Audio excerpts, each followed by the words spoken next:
Yeah, both the Tibetan astroscience and medicine, both are based on 5 elements. So it has to do a lot with the elements, seasonal changes, and so forth. And for the medical doctor, so when they make diagnosis, it is important to know the seasonal changes. So all with the help of Tibetan almanac, they will come to learn about, seasonal changes which bring impact on the constitutional pulses, seasonal pulses, and so on, in order to get the right diagnosis. Okay. The thing is that according to Tibetan doctor, they make pulse diagnosis. So for that, when they make diagnosis, they look into, for different season, there's going to be a particular sort of, predominance of, certain pulse of certain organ. So during the spring season, the liver pulse is more predominating. For the summer, more like the heart pulse. So in this way, seasonal changes are important, which make a lot of impact on pulse diagnosis, and also in terms of when they collect medical plant or herbs, they also need to know the right season when to go and pluck them or pick them up, and then when they compound medicine, they also need to know the right time to do the compounding of medicine, so that they get good efficacy, or the effect of a special day. I mean, whenever they compound medicine on a special occasion, good timing, then that is going to benefit more the patient. Not necessarily always, but whenever they start compounding of certain medicine, they look for the conjunction. Yeah, you can say conjunction, but like favorability of the planet, the constellation, and so on. That whenever there is the most favorable time, they will like to start making or compounding the medicine from that particular time.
This year again we are doing several outreach tours. So we have 2 outreach tours to Europe. One is during June-July, which will also cover France, Germany, Switzerland, Spain. But in October-November we are also covering Germany, France, Italy. In October, France will be covering Thonon-les-Bains in South France probably. Then in Grenoble city area, Indaplam in Saint-Rémy-de-Provence. Then after that we plan to do it in Rome, Bologna in Italy.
Hi, sir.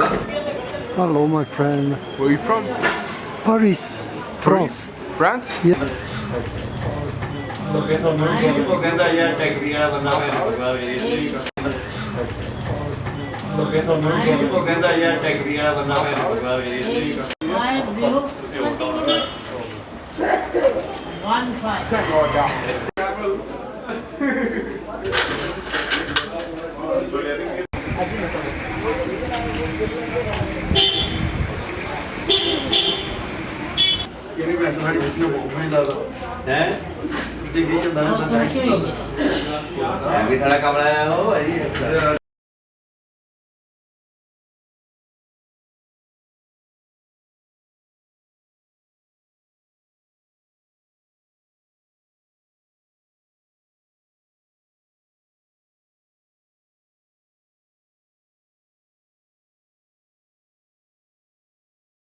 Oh, we are at the Khang, Tibetan Medical and Astro Institute. So what is the function of this institute? Oh, Khang educates young doctors, produces herbs, then sees many patients. In India, we have 55 branch clinics. Okay. And do you have also a laboratory? Yes, we have. So what you do in And- this laboratory? Laboratory, we test the quality of raw materials, finished products, herbs, accessories, all those. You can visit our laboratory and see. How goes the session for the education for the herbal treatment? Your pupils, how you form them? Oh, they know through media, through visit of our doctors abroad, and then through our branch clinics like that. Okay, it's how many people per year do you, or how many students do you have per year? Student, we admit 30 per year. Now we are expanding and we're moving our college to Bangalore, and now we'll admit 60 per year instead of 30. Okay, and what is the result at the end? What they have? What kind of diplomas they have at the end of the study? Or they get a diploma called Kajuba. It's a five-year study and then 1 year internship in 2 branches. Okay, and of course it's based on the herbal treatment. All the Yes, medicine. it's based on herbal treatment. So could you explain in a few words And, what is that the herbal treatment? Yeah, herbal, see, we collect herbs from the Himalayan mountains. We believe that there are over 2,000 different types of herbs. We get herbs from Tibet also, Tibet, Bhutan, Himalayan regions. Our students and pharmacy staff, volunteers, every year they visit different places. Okay, do you know that in France we have a lot of monastery of Tibetan? And are you going to promulgate your medicine over there also? Yes, France is a good recipient of Tibetan medicine. Our doctors regularly go there for exhibitions, giving lectures, health consultation, and not only in monasteries, some yoga centers, some institute like that. So what is the future of the institute? Future is bright because now the recognition of Tibetan medicine as one of the most well integrated medical system is now being recognized even by the scientists. So much so that even now China is expanding Tibetan medicine, Indian government is doing, and we are also expanding.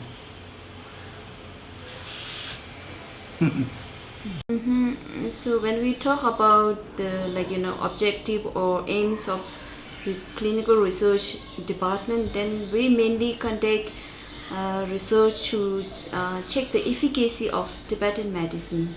Like we give medicines to the patient, then we rule out the efficacy of Tibetan medicine. So this is the main objective, So actually we know the efficacy of Tibetan medicine being a Tibetan doctor, but to reach wider population, as His Holiness the Dalai Lama always stress on this. So this department, we conduct research on different diseases. Okay, how do you proceed?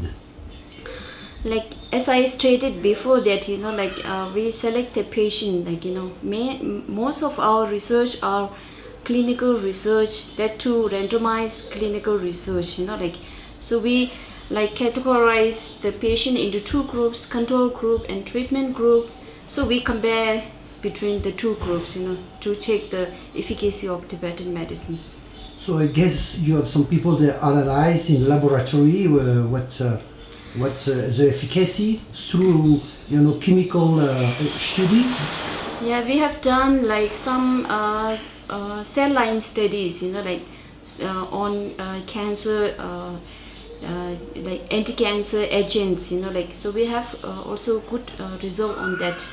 So mainly, as I stated before, that we give medicine pills to the patients to check the efficacy and safety of Tibetan medicine. So we try to incorporate our methodology into Western medicine, although we face lots of challenges, because Tibetan medicine mainly based on the three principle energy, and it's a holistic, so it's difficult to incorporate into the Western scientific methodology. Still then we have some good results, it means, so I'm happy for that also. So okay, and you was also saying to me that you promulgate by publishing and things like that. Pardon?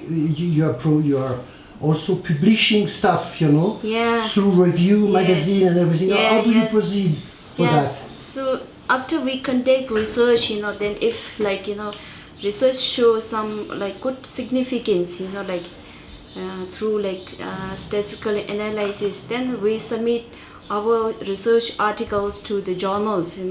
Recently we could publish one of our cancer review study on this integral cancer therapy. This is one of the well-known journal. So this is also a collaboration with Emory, Dr. Susan, so this, and we have also published some articles in our Institute journal, as well as some other journals as well, Yeah.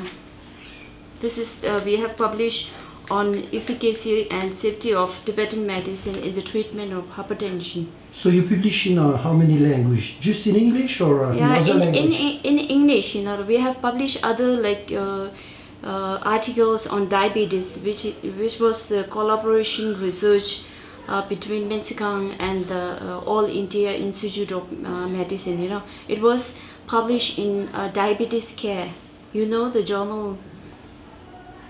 So, and my last question will be, what do you think about Yeshi Danten?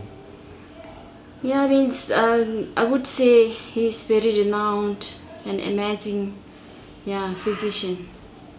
And it's a rush, Celebrate the MEDECINE centenary year, 2016 for March 23rd. So within this 2016-2017, we are trying to plan to conduct several outreach tours all over the world. So we will also be covering Europe, but tentatively we are planning to visit Europe, to Germany, France, Switzerland, Spain. That will be probably during the month of June, July 2016. And in France, June 11-12, there is a Himalayan festival which is hosted by the Bureau du Tibet, the representation office of Dalai Lama in Paris. So after that, then we will try to contact some French associations, universities, medical schools, so we can conduct our lectures, astrological talks. We will have health consultations. We'll have an exhibition. Then we'll be also doing a big exhibition item from Dharamsala. Okay, you're also of course talking about Tibetan medicine. Yes, this main outreach tour will involve, we will be having 2 doctors, 1 astrologer and 2 administrative staff. So there will be 5 people visiting Europe. So the doctors will be available for giving health consultation. The astrologers will be available for giving astro-oral consultation. And the doctors and the astrologers will be also available to present lectures on Tibetan medicine and Tibetan astroscience.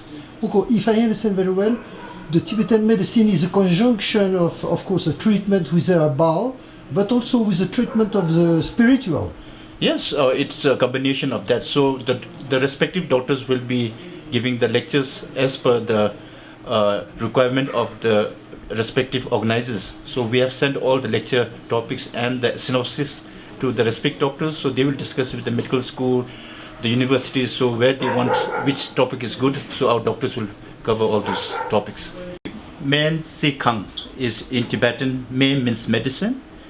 Tsee means astrology. Khang means bungalow. So it's the same as Tibetan Medical and Astrological Institute of His Holiness the Dalai Lama. So this is, I just wanted to let you know what Meen Khang means. Okay? Okay, and this you are celebrating the 100 years. Yes, the 100 years. Since the establishment of in Tibet, we had the Meen Khang. So it's now, we started in 1916.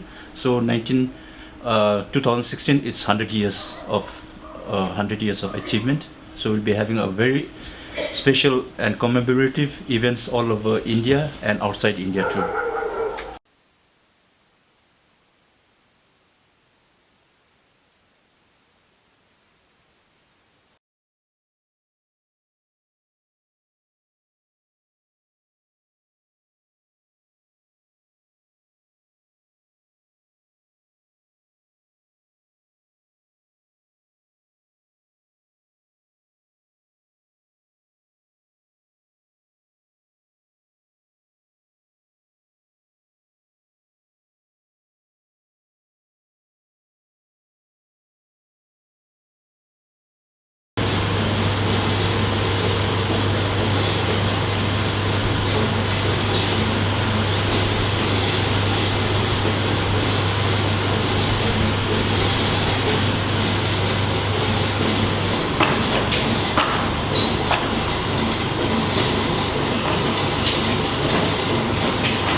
before I joined.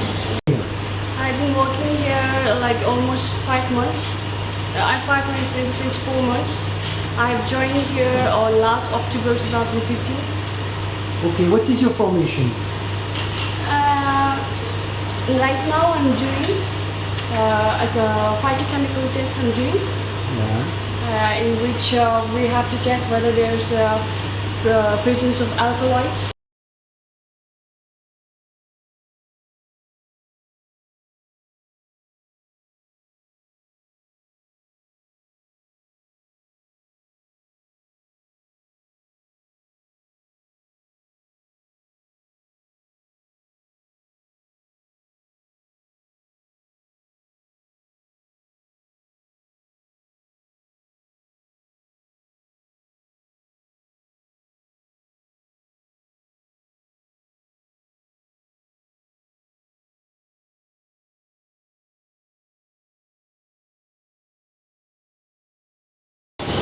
Yeah. Very good.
Tsee, what is your formation in university?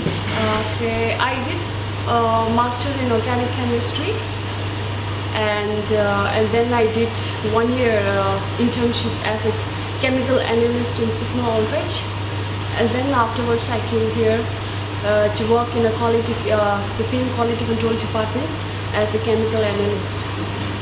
Okay, you work at on the what? moment, yeah, at the moment I'm working as working for this one, to analyze of phytochemical analysis.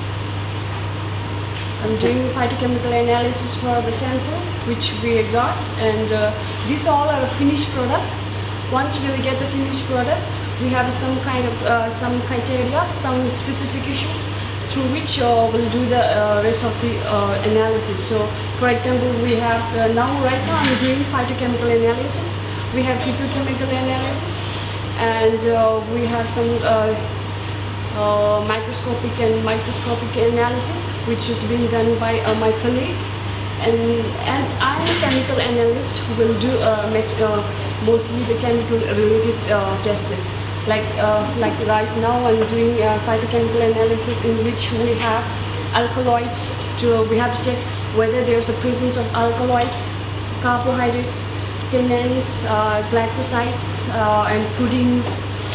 Whether there's a presence of flavonoids and terpenoids and steroids. These all, we follow the guidelines according to the WHO. So which in all there in the pharmacopoeia we follow this, and we follow GLB, that is good laboratory practice, so that all the finished product has to be controlled. So this is like this kind of process we follow in this quality control department. Not exactly. This is not a research department. We have a different research department where we'll do the clinical research we have. And we don't have that sophisticated research project and all. We don't do in a laboratory. We'll do all the regulatory process which has been there in the pharmacopoeia. We are not here for a research project and all, but we have a clinical research which is not in this production department. We have a different clinical research. Mainly, yes. Tell us. Yeah, we are mainly process for productions. We have this means we have two production department. One is pharmacy department, one is HPRD department, that is herbal product and research development, that is there in the town. So from these two departments they'll produce the products sample which we'll get here and we'll collect, and after once we're done with the sample we'll start our quality analysis which is there. Whichever products which has been produced from the pharmacy department. The target. Yeah, okay. The target of our lab is to control from the initial raw material to the finished product, final finished product. So we exactly follow which is there in the WHO guidelines, like how we'll control the reserve samples. Like if there is in some sample which is not fulfilling the results or the categories which we call specific requirement, we'll reject that sample, so that we'll get the processed one. Once we'll reprocess, we'll again give back to the departments from which that sample is come. Once we'll reprocess it, and again we'll means our analysis. We'll do this analysis for the same the rejected product until it get reprocessed and it will get a finished product. So this is our goal, to control all the sample before it go into the release into the market. Very good.